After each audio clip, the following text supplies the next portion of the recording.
Virginia Governor Glenn Youngkin, who is joining us live today from Virginia Beach, where he is about to hold an event touting plans to lower taxes for Virginians. Governor, thank you so much. It's great to have you with us today.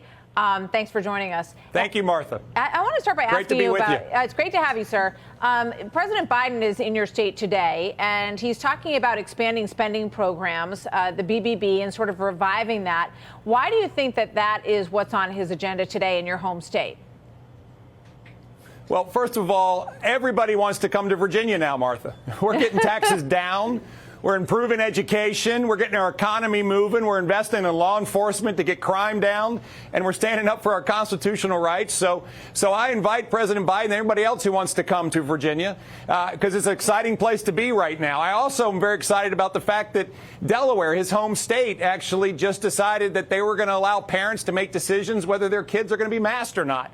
And that's what we're pressing forward in Virginia. We've been leading on this for a year. I'm so excited. We have a bipartisan effort to bring that about in Virginia. So I welcome him to Virginia, and I hope that he has a great day.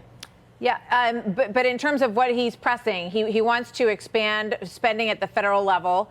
We have inflation at 7.5%. And he was also with Allison Spanberger, the representative to Congress, of course, and she's in a district that Trump won handily. Do you think that's politically apt for her to be with him today?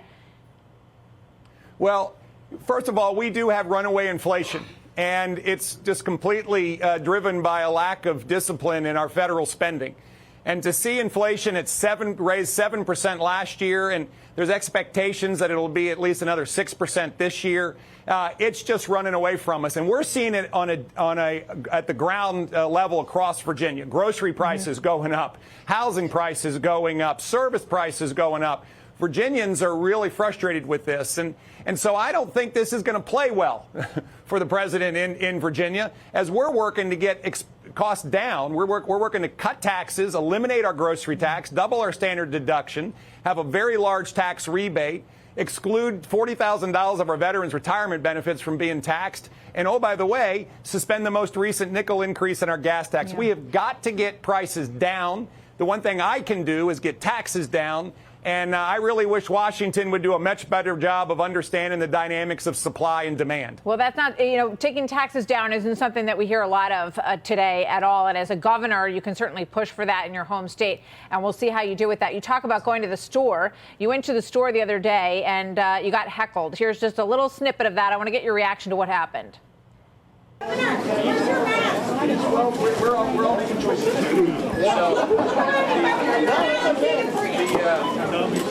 Read the room, buddy. So you didn't have a mask on, and I love that last person who says, "Read the room, buddy. You're in Alexandria." What did you think about that? Well, of course, we're making change, and we're standing up for parents. We're empowering parents to make decisions for their children. It's happening on a bipartisan basis. We've just gotten a bill through our Senate. It'll go through the House. We'll get this in effect over the next 2 weeks. And we're going to give parents the power that they deserve to make decisions for their kids. When we're talking about reading the room, Virginia's been leading in this for the last year. The rest of the nation is now all of a sudden recognizing we must get back to normal. And we have to give our kids the ability to get back to normal, to fully participate in education, because we have watched this mandatory mask culture where we give parents no ability to choose to actually work against our children. We're watching them falling behind in school, learning development challenges. And so if parents want their child to wear a mask, please have them wear it. But if parents don't want their child to wear a mask, we're going to give them the ability to make that decision. Yeah, it's interesting. Jen Psaki yesterday said it's our view that if a student or parent wants to chooses to wear a mask, they should be able to freely, so that and they shouldn't be prevented from doing that. I haven't heard you say a single time that you thought that anyone who would like to wear a mask should be prevented from wearing it. So I thought that was a very interesting comment on her part. I want to get your thought on one other thing, because there's something now called the Youngkin effect after your very stunning election in Virginia, which really sent out a lot of waves. This is from Barry Weiss's Substack today. Got a lot of attention, and they're labeling essentially a new group of voters called the COVID moms, who are angry about the way this has been handled. It reminds me of the soccer moms, the security moms, and clearly this is of the moment. So here's one of them who's running for office in New York against Carolyn Maloney, who's been in office for 30 years. Watch this. You can be 60, 70, 80 years old and go sit in a restaurant indoors for hours and have a meal together, but my 5-year-old can't have 30 minutes with his friends at recess and play without a mask on and run without a mask on. That makes no sense. That's not science. That's politics. And I am not alone in New York City in being a parent that's just fed up with it. Is this the Youngkin effect? And do you think that we're going to see a lot more candidates like this one? Yeah, I do. I think that the idea that parents matter isn't a new one, but it's one that the Democrats forgot about. We're listening to Virginians. It's one of the things I'm doing today is listening to families, listening to parents.